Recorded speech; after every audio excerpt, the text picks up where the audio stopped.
નમસ્કાર ખેડૂત મિત્રો, આજે આપણે બગસરા તાલુકાના એક ગામમાં આપણે એક પ્રગતિશીલ ખેડૂતની મુલાકાતે આવ્યા છે, જેઓએ તુવેરનો પાક વાવેલો છે. તો આ ખેડૂત મિત્ર પાસેથી જાણીએ કે એને આ કઈ તુવેર વાવેલી છે, ક્યારે વાવેલું છે અને આ તુવેરમાં એને શું દેખાય છે. તમારું નામ શું? હિંમતભાઈ કરશનભાઈ મૂલપરા. હિંમતભાઈ કરશનભાઈ મૂલપરા. તમારું ગામ છે? આમાપુર.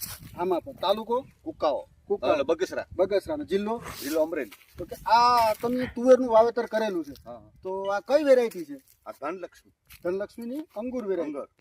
ક્યારે વાવેતર કરેલું હતું? આ ઓગસ્ટ આઠમા મહિનામાં ટૂંકમાં વાવેતર કરેલું હતું.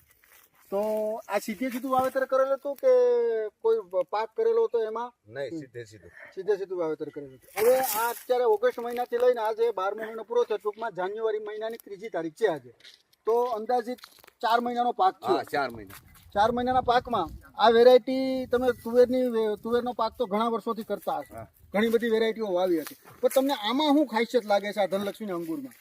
ધનલક્ષ્મી અંગુરમાં તો બહુ ફ્રાવે સિંગું ને બહુ ફાલ બહુ છે. ઓકે. આની જે નીચેથી જે ટૂંકમાં ફૂટ નીચેથી ને પછી આની જે સિંગ છે એમાં કેટલા દાણા બેસે છે? એમાં 5-5 600 છે. 5-5 600 એટલે 4 થી ઉપર દાણા બેઠે છે. દાણાની સાઈઝ કેવડી છે? મોટી સાઈઝ છે. મોટી સાઈઝ છે. આમાં તમે અંદાજિત ટૂંકમાં ટ્રીટમેન્ટ શું કરી છે?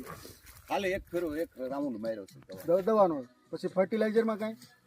ઈ માર્યો કેમ રવિ? હા, એકવાર પાયામાં નાખ્યું, પછી લિક્વિડેશન જે માઇક્રોન્યુટ્રન્ટ્સ ને આવે ઈ એને પવડાવ્યું છે. હવે આપણી સાથે ખેડૂત મિત્ર બી હતા અને આપણી સાથે જે હરે કૃષ્ણ એગ્રો સેન્ટર બગસરાના જે પ્રોપરાઇટર રવિભાઈ છે તેની પાસેથી જાણશું કે ધનલક્ષ્મીએ આ વર્ષે આ એક નવી વેરાયટી અંગુર તુવેરમાં આપવાનો પ્રયત્ન કર્યો છે.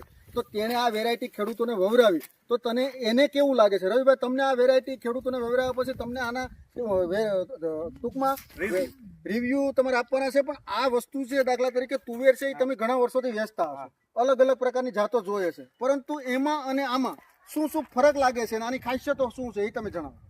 પહેલા તો નમસ્કાર ખેડૂત મિત્રો. આપણે રણજીતભાઈ જેમ પૂછે છે કે ભાઈ તુવેર તો ઘણા સમયથી બધા વેચતા જ હોય છે, બધા વેપારી અલગ અલગ વેચતા હોય છે. આ તુવેર મને ધનલક્ષ્મી દ્વારા ટૂંકમાં આપણા જે અમરેલી સંભાળે છે કિશોરભાઈ, એના થકી કહેવામાં આવ્યું કે ભાઈ આપણે ધનલક્ષ્મી એક તુવેરની નવી વેરાયટી બહાર પાડી છે. તો BDN છે કે કોઈ પણ આપણે કંપનીના નામ નહીં લઈ, ઘણી વર્ષોથી વેચીએ છીએ, પણ આ તુવેર મેં આ વર્ષે 2 જ થેલા વેચ્યું છે. અને આ વિસ્તાર એવો છે કે અહીંયા તુવેરના વાવેતર છે જ નહીં, એની અંદર વાવેતર થયું છે. આ એક પ્લોટ છે, આની પછી મેં જ્યાં જ્યાં દીધું છે ત્યાં હું સતત ફિલ્ડમાં રહું છું. પણ રણજીતભાઈ, આ જે તુવેર છે એની ખાસિયત એ છે કે સિંગ મોટી છે. બીજો ફાયદો એ છે કે